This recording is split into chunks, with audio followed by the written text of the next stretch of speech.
የራሱን ደም ለአንዴና ለዘላለም ኢየሱስ ብቻ የራሱን ደም ይዞ ገብቷል። ማንም ከዛ በፊት ይዞ ገብቶ አያቅም። ማንም ከዚህም በኋላ ይዞ አይገባም።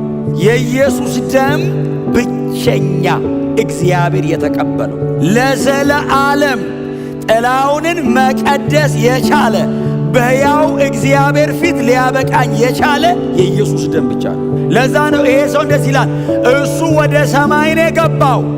ምን ይዞ? የጥጃና የጠቦት ደም እኮ ወደ መሬቷ ነው። ወደ ሰማይ ምን ይዞ? የራሱን ደም። መስዋዕቱም ራሱ ነው፣ አቅራቢውም ራሱ፣ ሊቀ ካህኑም ራሱ ነው። ሥርዓቱን የሚፈጽም በእግዚአብሔር ፊት መስዋዕት ይዞ የሚገባው አብ ተቀባይ ነው። በአባቱ ፊት ይዞ የሚገባው ራሱ ነው። መስዋዕቱስ ራሱ ነው። ደሙስ የራሱ ነው። እንኳን ኢየሱስ ሊቀ ካህናችን ሆነ። በየዓመቱ ሊመላለስ ነው? በየጊዜው ሊሞት ነው? አይደለም። ለአንዴና ለመጨረሻ ጊዜ ኢየሱስ ገባ። ከዚህ በኋላ በየዓመቱ አይወጣም። ተመልሶ እንዳይገባ አይወጣም። ገብቶ ነው እዛው ነው ያለው። ጌታ ኢየሱስ ክርስቶስ ወደ ቅድስተ ቅዱሳን ገብቷል አላቸው። ኦፍ ኮርስ በየዓመቱ ማንኛውም ሊቀ ካህን እኮ ይገባል ይሉታል። አሁን ቁጥር 11 ሲነበብላቸው ጌታ ኢየሱስ ክርስቶስ ወደ ቅድስተ ቅዱሳን ገባ ሲላቸው እውነት ነው፣ ሊቀ ካህን አይደል እንዴ እያልከን ያለው? ማንኛውም ሊቀ ካህን እኮ በዓመት አንዴ ይሁን እንጂ ወደ ቅድስተ ቅዱሳን እኮ ይገባል ሲሉት ጌታ ኢየሱስ ክርስቶስ የገባበት ድንኳን የቀደሙ ሊቀ ካህናት እንደሚገቡበት አይነት ድንኳን አደለችም። የቀደሙት ሊቀ ካህናት የሚገቡት በሰው እጅ የተሰራች በሰው መካከል የተቀመጠች ኢየሱስ ሊገባባት ላለው ድንኳን ምሳሌ ሆነች ምድር ላይ ያለች ድንኳን ናት ይላል። ታዲያ ኢየሱስ የገባው የት ነው ሲሉት ዘላለማዊ ወደ ሆነችው ወደ ከበረችውና በሰማይ ወዳለችው ማንም ገብቶ አያውቅም። ኢየሱስ ለመጀመሪያ ጊዜ ነው የገባው።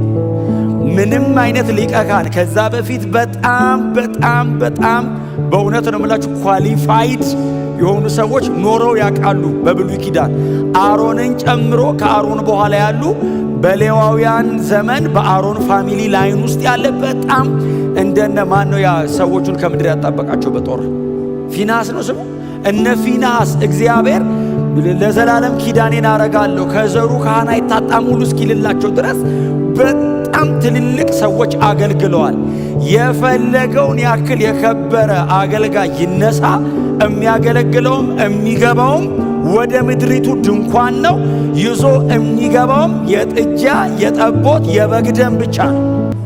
አይችልም፣ ሌላ ነገር ይዞ መግባት አይችልም። ከዛ ድንኳን ውጭ ሌላ ድንኳን ውስጥ ይዞ መግባት እና ጌታ ኢየሱስ ክርስቶስ ይዞ ገባ ሲላቸው አዎ ሲሉት ኢየሱስ ይዞ የገባው ወደ ሰማይ ነው፣ ወደ ከበረችው ነው፣ ወደ ዘላለማዊዋ ነው። ምን ይዞ ነው የገባው? የጥጃ የጠቦት የበግ ደም ነው? አይደለም። ይህንንማ የቀደሙት ሊቀ ካህናቶች ስለ ራሳቸውና ስለ ሕዝቡ ኃጢአት ተጨንቀው ይዘው ይገባሉ። ኢየሱስስ የራሱን ደም እስቲ የኢየሱስ ደም በሉስት የራሱን ደም ለአንዴና ለዘላለም ኢየሱስ ብቻ የራሱን ደም ይዞ ገብቷል። ማንም ከዛ በፊት ይዞ ገብቶ አያቅም። ማንም ከዚህም በኋላ ይዞ አይገባም። የኢየሱስ ደም ብቸኛ እግዚአብሔር የተቀበለው ለዘላለም ጥላውንን መቀደስ የቻለ በሕያው እግዚአብሔር ፊት ሊያበቃኝ የቻለ የኢየሱስ ደም ብቻ ነው። ለዛ ነው ይሄ ሰው እንደዚህ ይላል፣ እሱ ወደ ሰማይ ነው የገባው። ምን ይዞ? የጥጃና የጠቦት ደም እኮ ወደ መሬቷ ነው። ወደ ሰማይ ምን ይዞ? የራሱን ደም። መስዋዕቱም ራሱ ነው፣ አቅራቢውም ራሱ፣ ሊቀ ካህኑም ራሱ ነው። ሥርዓቱን የሚፈጽም በእግዚአብሔር ፊት መስዋዕት ይዞ የሚገባው አብ ተቀባይ ነው። በአባቱ ፊት ይዞ የሚገባው ራሱ ነው። መስዋዕቱስ ራሱ ነው። ደሙስ የራሱ ነው። እንኳን ኢየሱስ ሊቀ ካህናችን ሆነ። በየዓመቱ ሊመላለስ ነው? በየጊዜው ሊሞት ነው? አይደለም። ለአንዴና ለመጨረሻ ጊዜ ኢየሱስ ገባ። ከዚህ በኋላ በየዓመቱ አይወጣም፣ ተመልሶ እንዳይገባ አይወጣም። ገብቶ ነው እዛው ነው ያለው። ይሄን በጣም በተደጋጋሚ ብዙ ጊዜ ተናግሬዋለሁ። በዛ ገብቶ ቁጭ አለ የሚል ከዚህ በፊት አስተምሬ መቀመጫ የለም። ቅዱስ ቅዱሳን ለኢየሱስ ብቻ ነው የተገኘለት። ስራህን ጨርሳልና እረፍ አለው። ቅድስተ ቅዱሳን ውስጥ ኢየሱስ ብቻ ነው መቀመጫ ያገኘው። ለምን ጨረሰ? ወዴት ነው ተመልሰ የምትወጣው? ጨርሳል፣ በል ቁጭ በል አለው አብ። ለአንዴና ለመጨረሻ ጊዜ ኢየሱስ ስለ ኃጢአታችን ታይቷል። ከዚህ በኋላ ስለ ኃጢአት የሚከፈል መስዋዕት አያስፈልግም፣ አልቋል። የኢየሱስ ደም እኔን ለመቀደስ ብቁ ነው። በእግዚአብሔር ፊት እኛን ለማቆም የኢየሱስ ደም በቂ ነው። መስዋዕቱ ሁሉ የሚቀርበው ደጅ ነው። መስዋዕቱ ሁል ጊዜ ከቀረበ በኋላ ደሙ የሚመጣው በቅድስተ ቅዱሳን ውስጥ ነው። ኢየሱስ መስዋዕት ሆኖ የቀረበው አደባባይ ነው። ኢየሱስ መስዋዕት ሆኖ የቀረበው በቀራንዮ በራስ ቅል በጎልጎታ በሰው መሃል ነው። ደሙን ይዞ የገባው ግን ቅድስተ ቅዱሳን። መስዋዕቱን ላይ ደጅ ነው የሚደረገው። ኢየሱስ አደባባይ ሰው መሃል ነው የተሰው። ሰው መሃል ነው መስቀል ላይ የሞተው። ሰው መሃል ነው መስዋዕት የሆነው። ያንን ሞመንት እኔ ሁሌ አስበዋለሁ። ሁልጊዜም ደግሞ በእውነት ልናገረው ናፍቃለሁ፣ እጓጓለሁ። ሳስበው አንድ ምነግረው ሰው ቢኖር እላለሁ ሁሌ። ኢየሱስ የሞተ ቀን፣ ደሙ የፈሰሰ ቀን፣ አብ የቀደመው ኪዳን ላይ የነበረውን አገልግሎት ዘግቶ አዲሱን ኪዳን የከፈተበት ቀን። ያ ቀን በጣም ለብዙ ሰዎች አልገባቸውም፣ ተከታዮቹን ጨምሮ።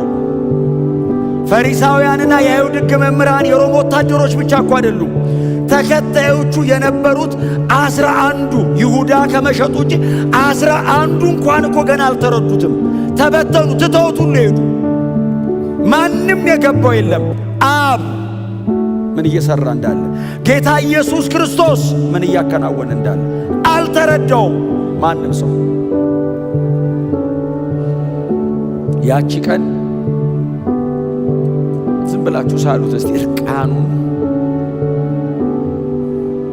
እየተደበደበ የሚሰቀልበት ቦታ እስኪደርስ ድረስ ጌታ ኢየሱስ ክርስቶስ ጸጥ።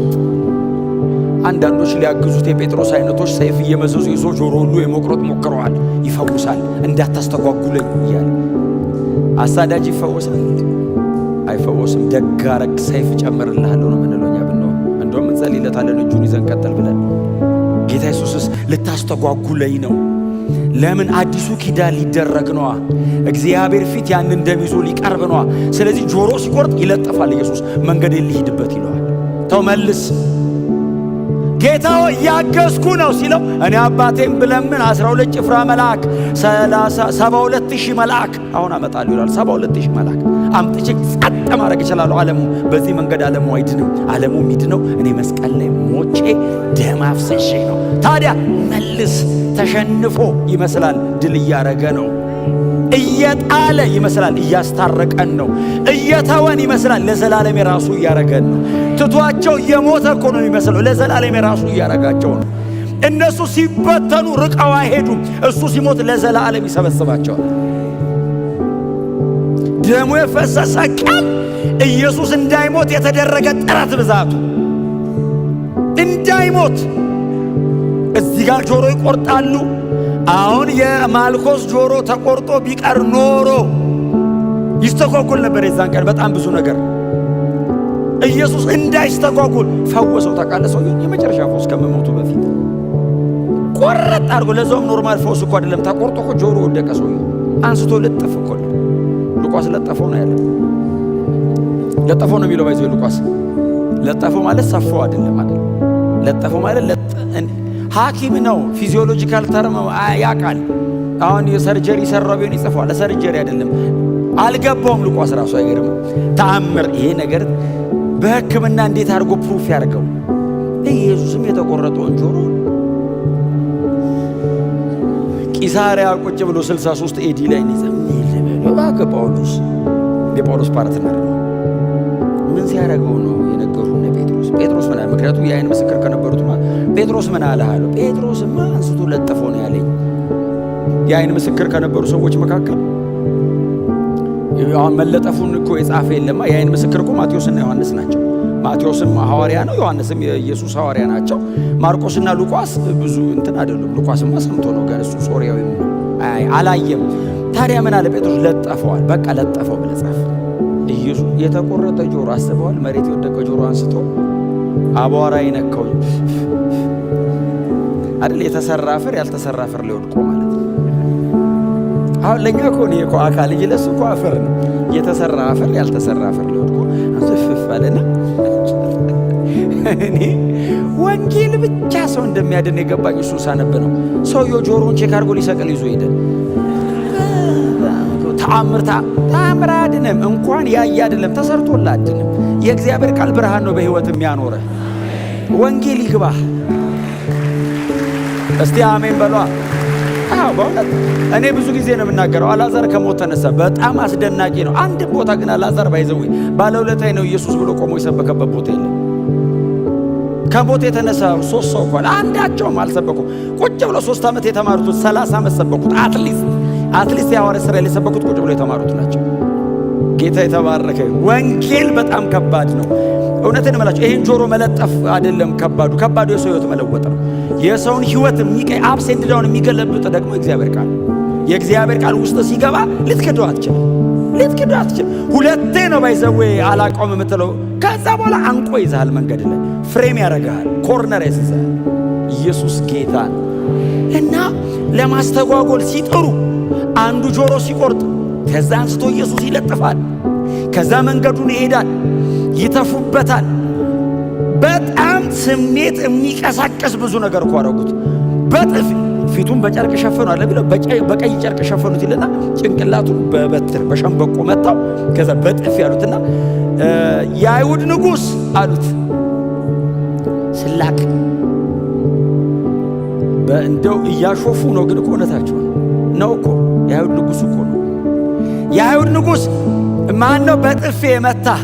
ትንቢት እናገራለሁ ስትል አልነበር? ማን የመታ አሉ። አንተ ነህ የመታኸኝ ማለት የሰውን ሁሉ ልብ ያውቃል ይላል እኮ መጽሐፍ። በጥፊ የመታውን አይደለም ያሰብከውን ያውቃል። የፈጠረውን ሰውዬ ፈጣሪው እኮ ነው፣ ሊያድነው እኮ ነው ሰው የሆነው።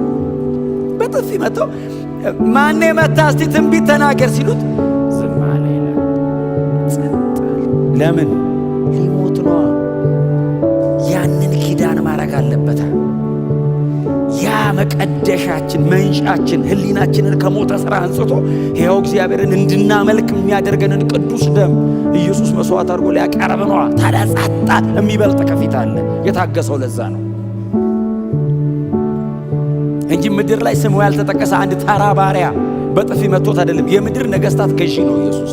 የምድር ነገስታት ገዢ ነው። ታሪክን ወደ ቀኝ ወደ ግራ የሚያደርገው ኢየሱስ ነው። የታሪክ ባለቤት ነው። የታሪክ ምንጭ ነው። የታሪክ ጸሐፊ ነው። ታሪክ ሰሪ እሱ ነው። ታሪክ እሱ ላይ ነው ያለው። ከሱ የተሰራ አይተን ነው እኛ ሪከርድ አድርገን የምናወራው። ታሪክ በእጁ ነው ያለው።